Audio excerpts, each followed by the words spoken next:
Good morning students. हम लोग आगे कंटिन्यू करेंगे chapter 11 principles and processes of biotechnology. तो हमारे पास नेक्स्ट टॉपिक जो है वो है टूल्स ऑफ रिकॉम्बिनेंट टेक्नोलॉजी। हम लोग टूल्स पढ़ रहे हैं कि कौन कौन से टूल्स हैं, यानी कौन कौन सी ऐसी चीज़ें हैं जिनकी हेल्प से हम लोग रिकॉम्बिनेंट डीएनए टेक्नोलॉजी जो है उसको कंप्लीट करते हैं, उसकी प्रोसेसेस करते हैं ताकि हमें जो भी डिज़ायर्ड प्रोडक्ट्स हैं वो मिल सके। अब अगर हमारे की टूल्स देखे जाएं तो की टूल्स हैं कौन से? Restriction enzymes. रेस्ट्रिक्शन एंजाइम वो एंजाइम्स है जो डीएनए को कट करते हैं। फिर पॉलीमरेज एंजाइम चाहिए हमें। पॉलीमरेज क्यों चाहिए? ताकि मल्टीपल कॉपीज बन सके। हमें लाइगेज चाहिए, डीएनए लाइगेज। डीएनए लाइगेज क्यों चाहिए? ताकि जो भी हमारे पास डीएनए कट हुआ है हम उसको ज्वाइन कर सके। हमें वेक्टर्स चाहिए। वेक्टर्स कौन है? जो हमारा एलियन डीएनए है, फॉरेन डीएनए, जो भी डिजायर्ड डीएनए है उसको पहले रिसीव करेगा और रिसीव करने के बाद होस्ट तक पहुंचाएगा। ठीक है, और फिर हमें चाहिए एक होस्ट ऑर्गेनिज्म। वो होस्ट जो कि जिसके अंदर हमें डिजायर्ड जीन चाहिए, तो हमने एक डोनर जो है वो छोड़ दिया जो कि हमें डिजायरेबल जीन देगा। ठीक है, तो ये सब हमारे पास चीजें हैं जो हमें टूल्स जो चाहिए होंगी। सबसे पहले हम लोग आज के लिए पढ़ेंगे रिस्ट्रिक्शन एंजाइम्स।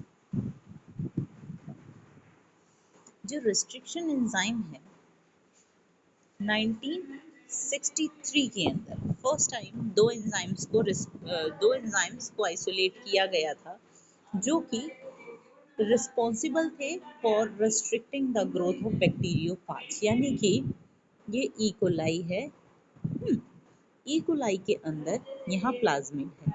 ठीक है, ये प्लाज्मिड है और ये इसका जो न्यूक्लियर डीएनए है वो है।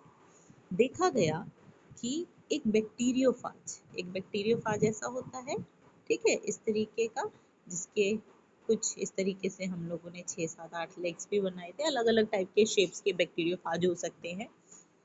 ये बैक्टीरियोफाज क्या है? एक ऐसा वायरस जो बैक्टीरिया को डिजीज कॉज करता है।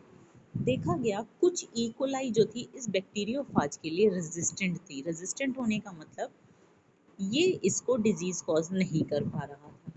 अब डिजीज कॉज ना कर पाने का मतलब इसके पास ऐसी कोई स्पेशल फीचर है जो कि इसको डिजीज कॉज होने से बचा रही है।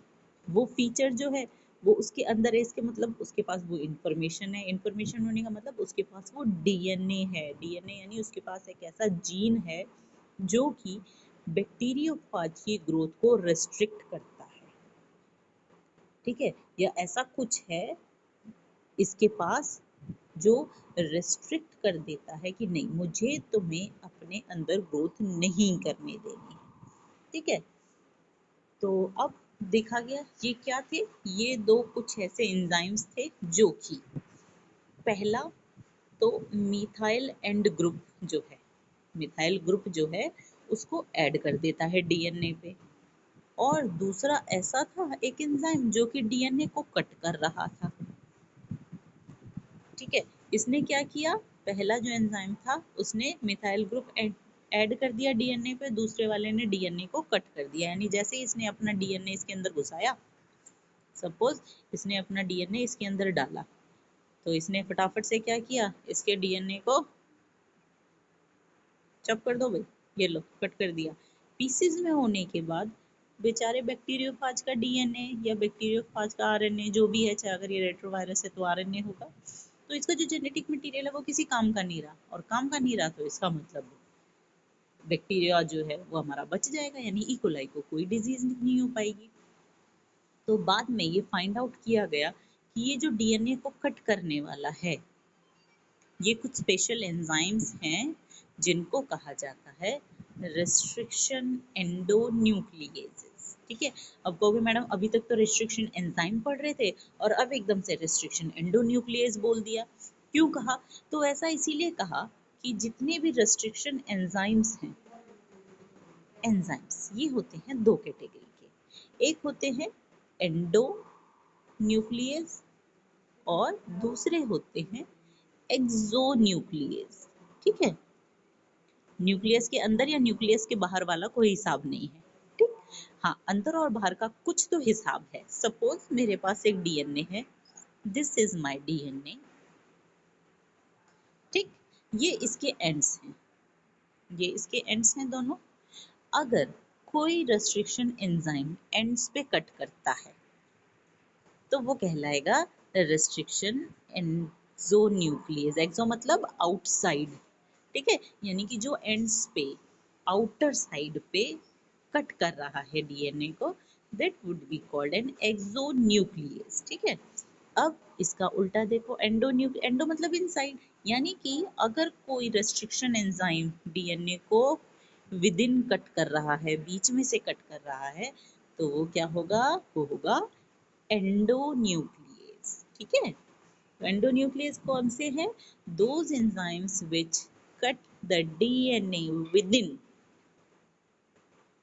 उनको हम कहेंगे those would be called endonucleases, and those enzymes which cut the DNA at the ends, at the outer ends, उनको हम कहेंगे those would be called exonuclease।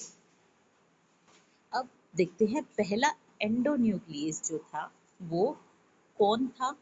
First जो एंडोन्यूक्लियस निकाला गया, आइसोलेट किया गया, इट वाज हिंड 2। आप कहोगे ये कैसा नाम है हिंड 2। इस ये जो नाम है एक्चुअली बहुत स्पेसिफिक है। जितने भी आज तक रेस्ट्रिक्शन एंडोन्यूक्लियसेस देखे गए हैं वो सभी जनरली बैक्टीरियाज के अंदर से निकाले गए हैं, ठीक है। तो पहला जो वर्ड है H, this is for genus of the bacteria from which it is isolated, यानी एच क्या है, एच उस बैक्टीरिया के जीनस का पहला वर्ड है जिससे ये रेस्ट्रिक्शन एंडोन्यूक्लियस आइसोलेट किया गया है। जैसे हिंड जो 2 है वो जो था वो हेमोफिलस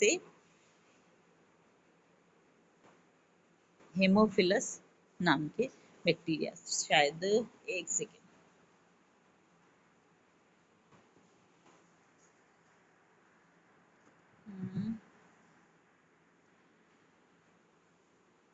मैं इसको देख के बताऊंगी, हिंड 2 को मुझे अभी याद नहीं है, ठीक है। हम लोग एक दूसरा एग्जाम्पल ले लेते हैं।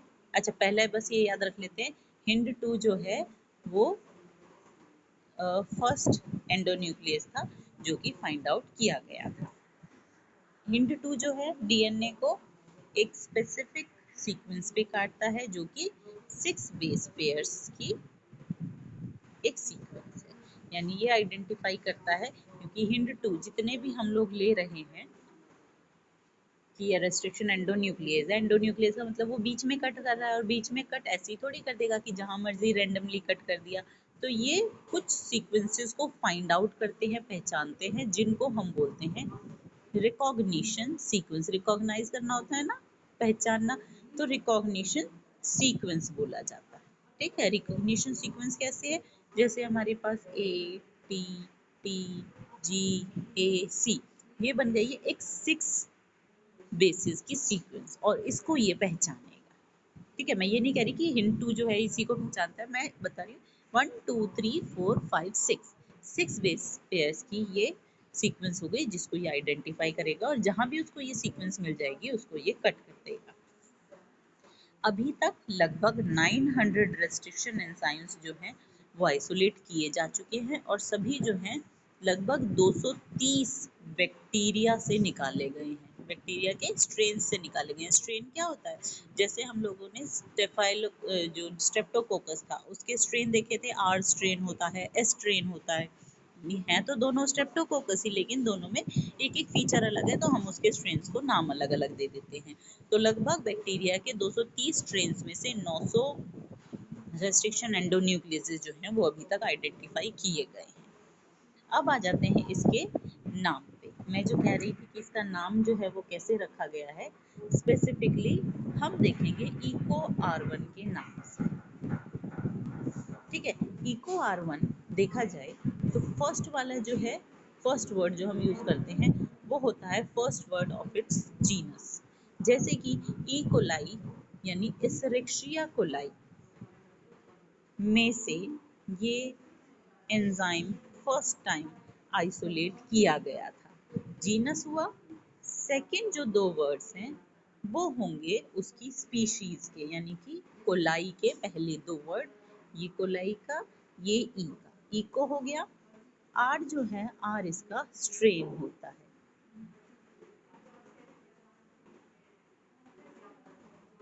ठीक है, आर स्ट्रेन होता है कि कौन सा स्ट्रेन है, जैसे आर स्ट्रेन है, आर एस स्ट्रेन है, या कोई और स्ट्रेन है, ये स्ट्रेन होती है। और ये होता है इसका order of discovery. Order of discovery यानी जो पहले डिस्कवर किया गया उसको 1 लिखेंगे, जो बाद में डिस्कवर किया गया उसको 2 लिखेंगे। ठीक है, तो ये जो नेमिंग है ये मोस्ट इम्पॉर्टेंट है। बहुत बहुत बहुत बार जो रेस्ट्रिक्शन एंजाइम्स हैं उनकी नेमिंग पूछी जाती है कि किस तरीके से इनको नेम किया जाता है। अब हम लोग एक डायग्राम देखेंगे कि किस तरीके से, अच्छा, हर जो रेस्ट्रिक्शन एंडोन्यूक्लियस है वो अपने रिकॉग्निशन सीक्वेंस को पहचानता है, वहां बाइंड करेगा और उसके बाद उसको कट करेगा। ठीक है, डीएनए में कट लगाएगा। कट जो है वो शुगर फॉस्फेट बोन्स, बैकबोन्स में लगाएगा, क्योंकि बैकबोन्स जो हैं वही आपस में पूरे डीएनए को जोड़ के रखती हैं। बेसिस तो वैसे भी आपस में फ्री होते हैं, वो तो एक दूसरे से जुड़े हुए नहीं है, तो इसीलिए जो कट लगेगा वो शुगर फॉस्फेट बैकबोन पे लगेगा, ये ध्यान रखना है। अब हम देखेंगे डायग्राम एक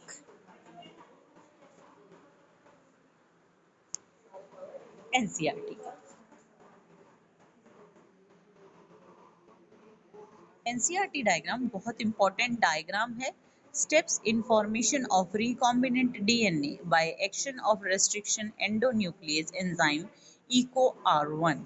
जो इको आर1 नाम का हमारा रेस्ट्रिक्शन एंजाइम है उसका एक्शन दिया गया है कि ये किस तरीके से काम करता है। जैसे हमारा ये सबसे पहले डीएनए, हम रेड कलर का डीएनए लेते हैं, एक हमारा वेक्टर डीएनए होगा, एक फॉरेन डीएनए होगा, यानी ये सबसे पहला स्टेप है जिसमें हमें एक फॉरेन डीएनए लेना है, यानी इस डीएनए का एक डिजायरेबल जीन होगा जो मुझे चाहिए। ठीक है, अब वो सीधा का सीधा मैं होस्ट में एंटर नहीं करा सकती, इसीलिए मुझे क्या करना पड़ेगा, एक वेक्टर डीएनए लेना है जिसको पहले मैं इसके साथ बाइंड करूंगी, फिर ये वेक्टर जो है मेरा फॉरेन डीएनए किसी होस्ट के अंदर लेके जाएगा। तो सबसे पहले क्या है, the enzyme cuts both DNA strands at the same site. दोनों के अंदर एक ही एंजाइम है, ठीक है, सेम एंजाइम से हमें कट करना है, तो क्या होगा, ये एक सीक्वेंस को फाइंड आउट करेगा और उसको कट करेगा। कहाँ पे कट करेगा, इको आर1 cuts the DNA between bases G and A only when the sequence GAATTC is present in the DNA। जब डीएनए के अंदर ये सीक्वेंस प्रेजेंट होती है GAATTC, GAATTC, ठीक है, इस तरीके की सीक्वेंस जब प्रेजेंट होती है ये उसको पहचानेगा, रिकॉग्नाइज करेगा और उसके बाद जी और ए के बीच में कट लगा देगा, यानी इसका कट यहाँ लगेगा और इस वाले स्ट्रैंड पे जो कट है वो यहाँ लगेगा। ठीक है, सिमिलरली फॉरेन डीएनए जो है उसके अंदर भी GAATTC जहाँ पे होगा वहां पे इसको कट करेगा और यहाँ भी जी और ए के बीच में कट करेगा। ये कट यहाँ दिखाया गया है, एक्चुअली यहाँ कट करेगा। ठीक है, थोड़ा सा इस वाले एरो में मिस्टेक है, ये एरो यहाँ आएगा। ठीक है, अब क्या होगा, यहाँ से कट किया, ऐसे ये इस तरीके से बन जाएगा और ये यहाँ से कट हो जाएगा, यानी कि इसका जो एक एंड है उसमें इस तरीके के एंड्स बने होंगे जिसमें GC तो ठीक है, लेकिन ये जो TT और AA बचेंगे इनके ऊपर वाले उड़ चुके होंगे, हट चुके होंगे, यानी कि ये जो हैं ये सिंपल, ये वाले, ये देखो, ये जो हमारे पास बेसिस हैं, ये बेसिस के बॉन्ड्स ब्रेक हैं, यानी कि ब्रोकन एंड्स इसके बॉन्ड्स हैं, यानी कि ये अनस्टेबल हैं, कोशिश करेंगे ये फटाफट किसी के साथ जुड़ने की। ठीक है, तो इस तरीके के जो एंड्स होते हैं जहाँ पे फ्री बेसिस होते हैं, लटक रहे होते हैं किसी भी डीएनए पे, उसको हम बोलते हैं स्टिकी एंड्स। ठीक है, वहीं अगर ये पूरा का पूरा सीधा ऐसे कट कर देता तो हमारे ब्लंट एंड्स बनते, BLUNT, ब्लंट। ठीक है, एक स्टिकी एंड्स और दूसरे ब्लंट एंड्स। तो इस तरीके से स्टिकी एंड वेक्टर पे भी बने, स्टिकी एंड्स फॉरेन पे भी बने। अब क्या करते हैं, इन दोनों को इकट्ठे लाते हैं और इनको डीएनए लाइगेज देते हैं। ठीक है, डीएनए लाइगेज क्या करेगा, इन दोनों को आपस में कंबाइन कर देगा और क्योंकि सीक्वेंसेस सेम है देखो जी सी, टी के अगेंस्ट ए, टी के अगेंस्ट ए, फिर ए के अगेंस्ट टी, ए के अगेंस्ट टी, तो ये इस तरीके से आपस में जुड़ जाएगा और ये सीक्वेंस जो है ये इस तरीके से हमारा रिकॉम्बिनेंट डीएनए जो है वो बन जाएगा। ठीक है, ये इस चीज को हम कहते हैं, ये पूरा स्टेप्स हैं कोई भी रिकॉम्बिनेंट डीएनए बनाने के लिए। ठीक है, अभी ये हमारा रिकॉम्बिनेंट डीएनए जो बना है ये सिर्फ वेक्टर और जो हमारा डिजायरेबल जीन है इन दोनों को मिलाने से बना है। एक स्टेप हमारा अभी भी बाकी है कि ये जो वेक्टर है ये इस डीएनए को होस्ट में डाल दे। ठीक है, वो थर्ड स्टेप अभी बाकी है, वो हम थोड़ी देर बाद देखेंगे। अब यहाँ जो रेस्ट्रिक्शन एंडोन्यूक्लियस है इनकी एक खास बात होती है कि ये सिर्फ एक ऐसी ही सीक्वेंस को रिकॉग्नाइज करते हैं जो कि पैलिंड्रोमिक सीक्वेंस होती है। पैलिंड्रोमिक सीक्वेंस कौन सी होती है? जिनको हम इधर से पढ़े या इधर से पढ़े, यानी 5 to 3 एक स्ट्रैंड पे पढ़े या 5 to 3 दूसरे स्ट्रैंड पे पढ़े, दोनों एक जैसी ही रीड करती हैं। GAATTC, इस तरफ से भी पढ़ोगे तो GAATTC। ठीक है, इसमें तुम्हें ध्यान क्या रखना है, ये जो स्ट्रैंड्स हैं नॉर्मली ये 5 to 3, ये वाला 5 to 3 है और ये 3 to 5 है, लेकिन इसको इधर से पढ़ेंगे तो ये 5 to 3 होगा। तो इसीलिए अगर तुमने रीडिंग की डायरेक्शन सेम रखी है, यानी फ्रेम तुमने सेम रखा है, 5 to 3 ही रखा है दोनों में, तो दोनों एग्जैक्टली सेम रीड करेंगी। जैसे कि पैलिंड्रोम्स क्या है, ये कुछ ऐसे ग्रुप्स हैं लेटर्स के जो कि सेम वर्ड्स फॉर्म करते हैं जब उन्हें आगे से पढ़ो या पीछे से पढ़ो। जैसे मलयालम, मलयालम ऐसे पढ़ो या ऐसे पढ़ो, इनको सेम रहते हैं दोनों डायरेक्शंस में। सिमिलरली पैलिंड्रोमिक सीक्वेंसेस क्या है, दो sequences which read the same. Palindromic sequences paper में आ जाता है, अंडरलाइन कर सकते हो बेशक से।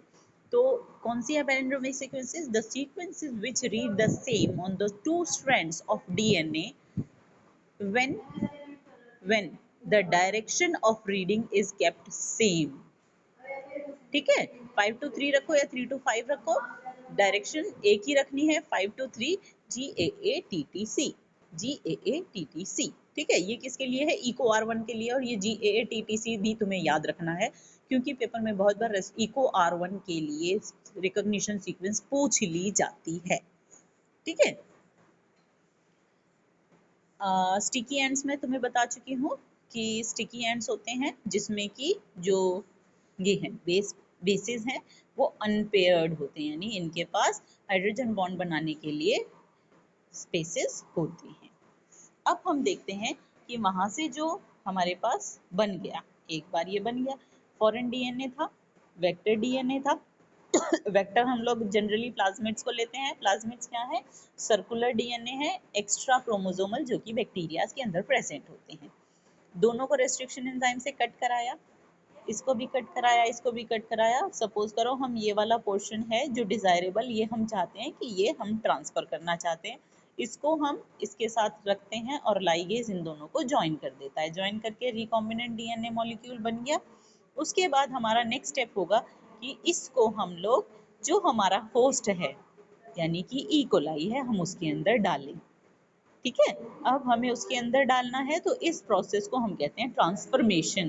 ट्रांसफॉर्मेशन याद करो क्या था कि जब जो भी बैक्टीरिया था वो अपना डीएनए किसी और के अंदर डाल रहा था, या एस वाला जो था उसका डीएनए आर वाले के अंदर आ जा रहा था, सॉरी आर वाले का एस वाले के अंदर जा रहा था, तो उसको ट्रांसफॉर्मेशन कहा जाता है। तो अभी हमें क्या करना है, एक डीएनए जो कि हमारा वेक्टर डीएनए था, रिकॉम्बिनेंट डीएनए था, उसको हमें ई कोलाई के अंदर ट्रांसफर कराना है, इसको बोला जाता है ट्रांसफॉर्मेशन। और एक बार ये इसके अंदर आ जाएगा तो ये क्या करेगा, ये डिवाइड होगा। जैसे जैसे ये डिवाइड होगा मेरा जो रिकॉम्बिनेंट डीएनए है वो भी डिवाइड होगा, और इस चीज को हम लोग बोलेंगे क्लोनिंग। ठीक है, तो ये क्या है, diagrammatic representation of recombinant DNA technology. ठीक है, इस तरीके से रिकॉम्बिनेंट डीएनए टेक्नोलॉजी का यूज करके हम लोग क्लोनिंग करते हैं, किसी भी डिजायरेबल जीन को मल्टीपल कॉपीज में बनाते हैं। उसके बाद आता है हमारे पास, ये देखो तुम लोगों ने जब यहाँ देखा तो एक चीज थोड़ी सी स्ट्राइक अगर की हो कि हमारे पास ये मल्टीपल सीक्वेंसेस आए थे, मल्टीपल डीएनए के फ्रेगमेंट्स आए थे, मैं कैसे आइडेंटिफाई करूं मुझे कौन सा चाहिए? मुझे सबसे छोटा चाहिए, उससे बड़ा चाहिए, उससे बड़ा चाहिए? ये चीज है ना, तो इनको मैं सेपरेट कैसे करूंगी? सेपरेट करने के लिए ये तो एक ही है, इसका तो सर्कुलर था, एक बीच में कट लगा, एक ही सीक्वेंस रहा, लेकिन ये वाला जो लीनियर था जिसमें मल्टीपल फ्रेगमेंट्स बन गए, इनको मैं सेपरेट कैसे करूं ताकि जो मुझे चाहिए मैं उसको अलग कर सकूं, सेपरेट कर सकूं। उसके लिए हमारे पास क्या होता है, एक प्रोसेस आती है जिसको बोला जाता है जेल इलेक्ट्रोफोरेसिस। ये दिख रहा है सबको? ये होता है जेल इलेक्ट्रोफोरेसिस। जेल इलेक्ट्रोफोरेसिस क्या है कि वो टेक्निक है जिससे हम लोग डीएनए के फ्रेगमेंट्स को सेपरेट करते हैं। ठीक है, अब हम लोग देखते हैं जेल सॉरी जेल इलेक्ट्रोफोरेसिस। ठीक है, जेल इलेक्ट्रोफोरेसिस क्यों बोल रहे हैं? पहली बात, हम इसमें एक जेल का यूज करेंगे। जेल क्या है? जेल आर दोज थिंग्स जिनको अगर हम थोड़ा हीट अप करते हैं तो वो लिक्विड फॉर्म में आ जाते हैं, लेकिन जब हम इनको वापस से कूल करते हैं, ये है हीटेड कंडीशन में, जब हम इनको कूल करते हैं तो क्या होता है, ये सेमी सॉलिड बन जाते हैं, यानी जेली लाइक बन जाते हैं। जैसे जेलीज होती हैं, उनकी फिक्स्ड शेप नहीं होती बट वो थोड़ी सी सॉलिड भी होती हैं, तो इस तरीके की जो चीज है वो सेमी सॉलिड कहलाती है। तो ये जो जेल है जब ठंडा हो जाएगा ये सेमी सॉलिड हो जाता है। दूसरी चीज, जेल हमें समझ में आ गया, जेल यूज करेंगे। यहाँ जो जेल यूज होगा वो होगा एगेरोज जेल। ठीक है, एगेरोज जेल जो है वो कहाँ से निकाला जाता है? अगार नाम की एक एल्गी होती है जिसमें से हम लोग निकालते हैं। ठीक है, तो एगेरोज हमें यूज करना है, एगेरोज जेल यूज करना है, जो कि नॉर्मली पेपर में आता है। अगर कहाँ से एक्सट्रैक्ट होती है तो इसको बोला जाता है सीवीड में से बोल निकाला जाता है। ठीक है, सीवीड, सीवीड क्या होते हैं? समुद्र में पाए जाने वाले जो प्लांट्स हैं उनको बोला जाता है, वीड्स की तरह जो उग जाते हैं अननेसेसरी, अनवांटेड। तो सीवीड में से एग रोज निकाली जाती है। अब नेक्स्ट चीज आई हमारे पास इलेक्ट्रो। इलेक्ट्रो का मतलब क्या है? हम लोगों ने इलेक्ट्रिसिटी अप्लाई करनी है। ठीक है, इलेक्ट्रो का मतलब इलेक्ट्रिसिटी अप्लाई करनी है। फोरेसिस, फोरेसिस जो है स्पेशली जो पोर्स हैं, पोर्स के लिए तुम लोग बोल सकते हो। ठीक है, कि पोर्स के बेसिस पर, पोर्स का बेसिस का मतलब क्या है? ये जो जेल है जब ये कूल होता है, ये सेमी सॉलिड स्ट्रक्चर में जेल में कन्वर्ट हो जाता है लिक्विड से, तो क्या होता है, इसके जो मॉलिक्यूल्स हैं वो आपस में इस तरीके से सेटल होते हैं कि इनके बीच में छोटे छोटे होल्स होते हैं।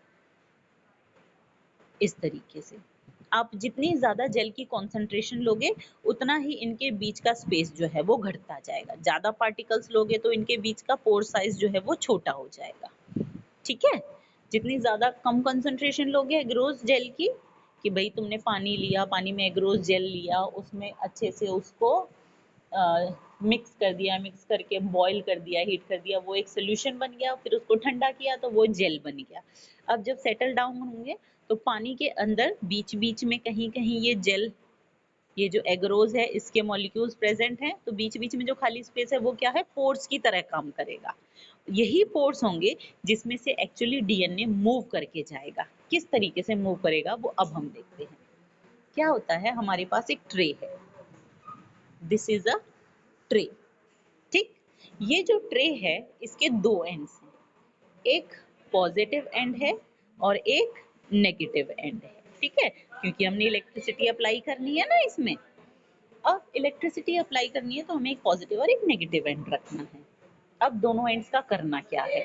डीएनए, डीएनए कैसा है? Negatively charged. नेगेटिव चार्ज होने का मतलब है अगर मैं उसे इलेक्ट्रिसिटी दूं तो वो पॉजिटिव की तरफ भागेगा। होता है ना, negative charges attract each other. ये नेगेटिव है तो वो हमेशा किधर जाएगा? वो पॉजिटिव की तरफ जाएगा। तो मैं क्या करूंगी, मैं अपने डीएनए को यहाँ पे इस तरफ डालूंगी। अब डालने के लिए मुझे जगह भी चाहिए, वो जगह कैसे बनाऊंगी? ये तो पूरी की पूरी ऐसे मान लो जैसे जेली जो है एक पूरी प्लेट में बिखरी हुई है। पूरी हम लोगों ने एक ट्रे ली, जैसे तुम लोग नॉर्मल थाली लेते हो वैसी एक ट्रे ली, उस ट्रे के अंदर लिक्विड पोर कर दिया। ठीक है, जब लिक्विड पोर करते हैं तो उसमें क्या करते हैं, यहाँ पे एक कोम्ब डाल देते हैं, कंघा।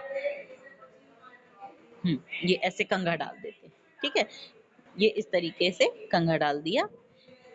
तो क्या होगा, जब हम इसमें कोम्ब डालेंगे, कोम्ब डालने के बाद इसको छोड़ दो, फिर ये कूल डाउन होगा। कूल डाउन होने के बाद इस कोम्ब को रिमूव कर दो।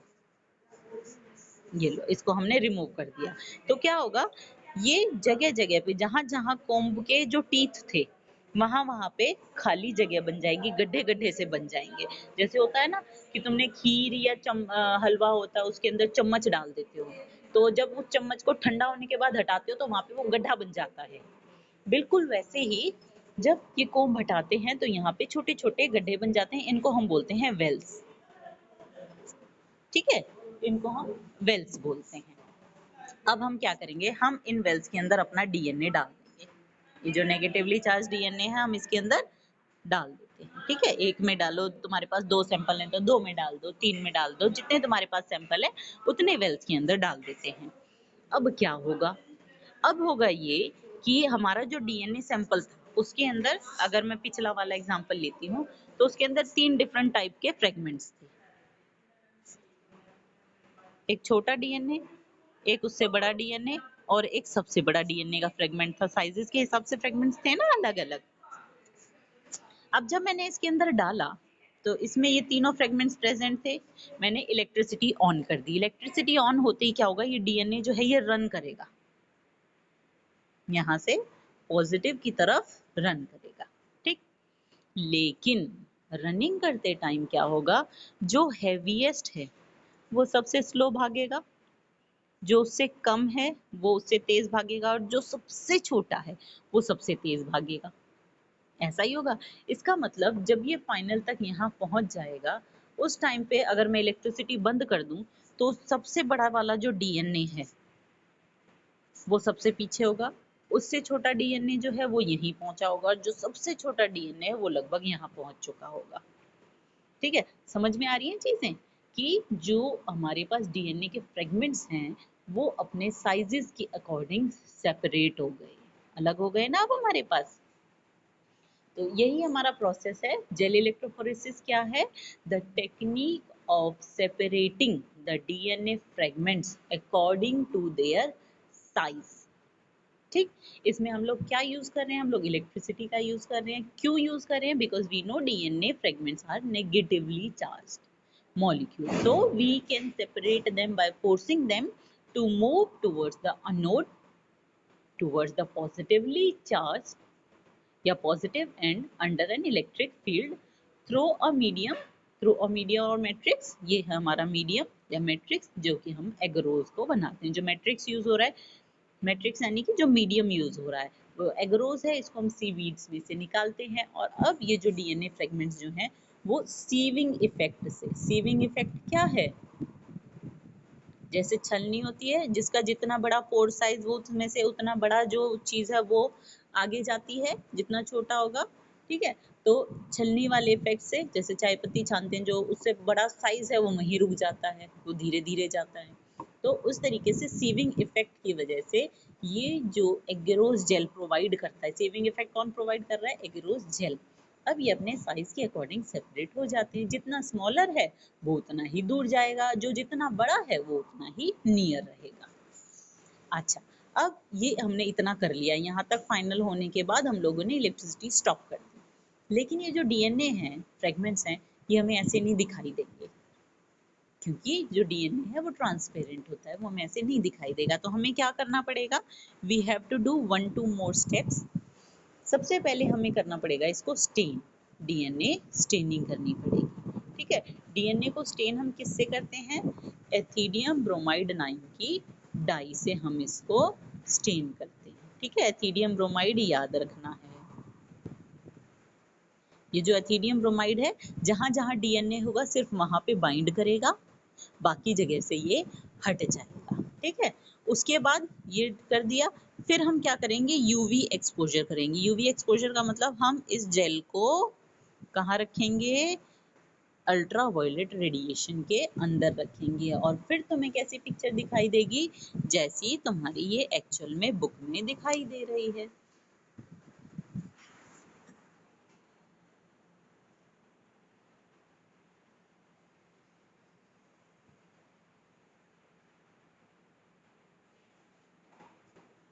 ये देखो, ये तुम्हें दिखाई दे रहा है, इसके अंदर जो वेल के जितना ज्यादा पास है वो उतना बड़ा है, जो जितना दूर है वो उतना छोटा है, और डीएनए कुछ इस तरीके से बैंड्स की फॉर्म में तुम लोगों को नजर आएंगे। ठीक है, अब ये जो सेपरेट हो चुके हैं डीएनए, वो हम साइजेस के हिसाब से, जो हमें साइज हमारा वाला चाहिए उसको हम लोग यहाँ से कट कर लेंगे, और इसको कहते हैं इल्यूशन। ये टर्म भी याद रखनी है, एक एक नंबर में ये चीजें पूछी जाती हैं। जो सेपरेटेड बैंड्स हैं उनको कट किया एगरोस जेल में से और उनको निकाल लिया जेल में से, उसको हम कहते हैं सिंपल ऐसे एक चाकू लिया, उससे इसको कट किया, क्योंकि जेल तो आसानी से कट जाता है, तो उससे कट किया और उसको उठा के निकाल लिया, इसको हम कहते हैं evolution. The DNA fragment purified. अब ये जो हम लोगों ने डीएनए फ्रेगमेंट निकाला है, इसको आगे हम लोग क्लोनिंग के लिए यूज करेंगे ज्वाइनिंग के बाद। ठीक है, तो इसके साथ हमारी आज की क्लास खत्म होती है। नेक्स्ट क्लास में हम लोग क्लोनिंग वेक्टर्स पढ़ेंगे।